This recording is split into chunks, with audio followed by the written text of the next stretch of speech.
No, I've just always told people that the president's very sharp. Welcome to this week's Wacky Moments of Leftist Extremism. Now, it's amazing. The networks have been telling us for weeks and weeks that despite what we think, Bidenomics is great. So people say the economy, sucks. Sorry, Mom, but that's what they say. But it doesn't. And so there's this disconnect. Yeah, that awful disconnect. But this week, some of the nets discovered that inflation is causing people to go into debt.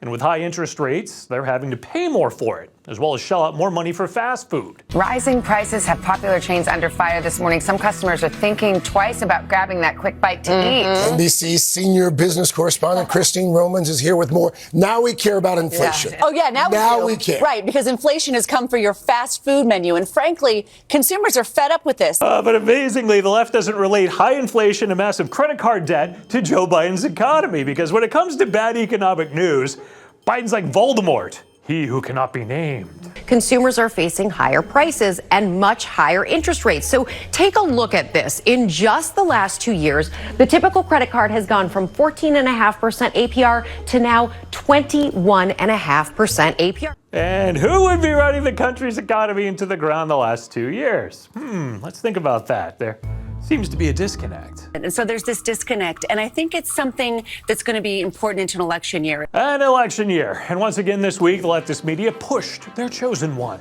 The candidate is Joe Biden.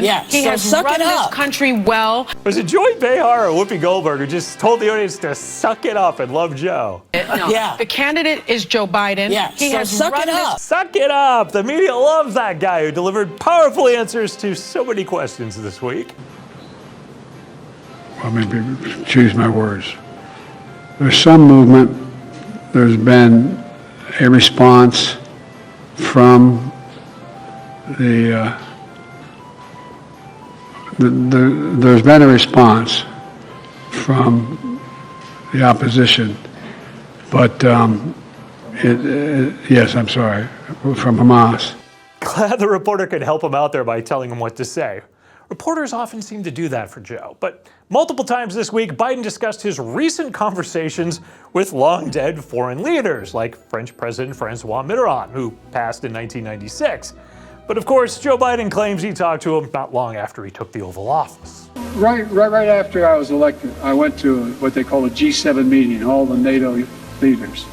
And it was in the south of England.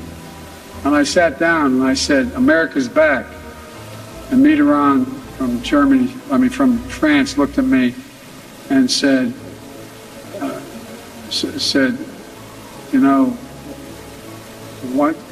how long are you back for? I'm curious about how long Joe thought Mitterrand was back for. Maybe he's still here in the room with him right now. The leftist media covered Biden's conversations with ghosts pretty much the way you'd expect, by just not mentioning it.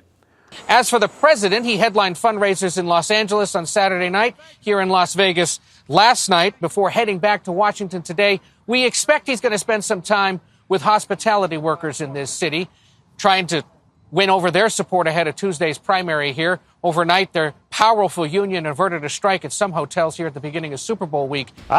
Super Bowl week. Don't expect to see a Biden halftime interview this Super Bowl Sunday. The White House says it's all part of the plan, as he'll be designing campaign strategy with his good dead friend, Martin Van Buren, which may actually be true, because when the White House was asked this week about why Biden discusses his imaginary conversations with dead people, they say, it's not uncommon. President getting the name of a leader wrong and referencing somebody who is deceased. So look, again, as you just stated in your question to me, I just laid out other leaders in their community or elected officials who have done the same. So it is not uncommon. Everybody talks to dead people. Just get over it. Suck it up. Oh, the green light was a go, and it was on this week for Biden gaffes. When we pushed all these programs, I said I'm going to be a president for everybody, whether they live in a red state or a green state. Thursday evening, the special counsel released a report claiming Biden willfully held on to classified documents, which, even though it's against the law, no charges will be brought because he's elderly and too mentally feeble to remember things, which made MSNBC hosts go into defense mode. Well, yeah, especially this line that the president quoted where the report refers to him as a well-meaning elderly man with a poor memory. What is the word elderly doing there? The word is there as an adjective to describe a frail man with an addled mind, but besides parsing words, MSNBC took the stance that Biden couldn't tell the special counsel what years he served as vice president due to his attorney's advice. It's fairly standard lawyering to advise people, even when in doubt or you think you might remember. If you can credibly say, I don't recall about something, that's a standard legal advice, and has nothing to do with the age of the person. Yeah, I'm sure Biden's lawyers advised him not to admit to being vice president. To top it all off, Biden held a press conference Thursday night to let reporters know that he was sharp as a tack. That's where he informed us that Mexico borders Gaza. I think that, as you know, initially the president of Mexico, Sisi, did not want to open up the gate to allow humanitarian material to get in. I talked to him. I convinced him to open the gate. I talked to Bibi to open the gate on the Israeli side. No wonder our southern border is open. Biden doesn't know where it is. No, and it was all about the southern border of Gaza, so he went to Mexico. Yeah. Who among us hasn't screwed up those two countries before?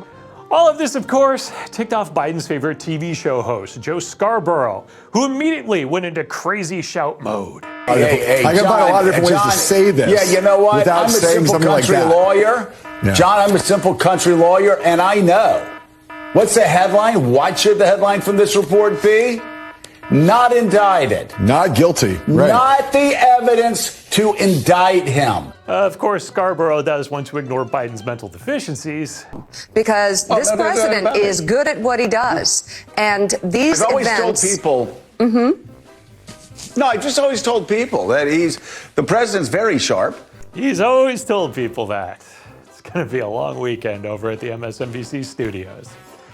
I'm Eric Shiner, not forgetting to remind you to head over to the MRC homepage, click on that donate button to keep videos like this one coming. Check out MRCTV.org for the latest in videos, information, and entertainment. And be sure to like, share, and subscribe to us on the platforms that let you see us, especially Rumble. That's where all of our content can be found uncensored. We'll be back next week with another look at Leftist Media Madness.